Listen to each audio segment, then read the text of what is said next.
Hey there, I'd like to share my unboxing review of this 16-piece pot and pan set. As you may notice already, you are going to have to attach some handles and some lids, and make sure to keep your felt liners, as those are great to put in between your pots and pans to prevent any scratches.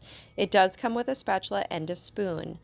So here's your 16 pieces. You do have two different sized handles. The shorter handles go with the smaller pans. And those are the long screws that you're going to use to screw into the handles into the pan.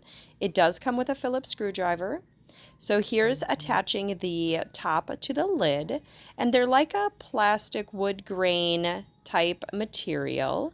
I didn't have any issue with tightening them. They just screwed in really, really well.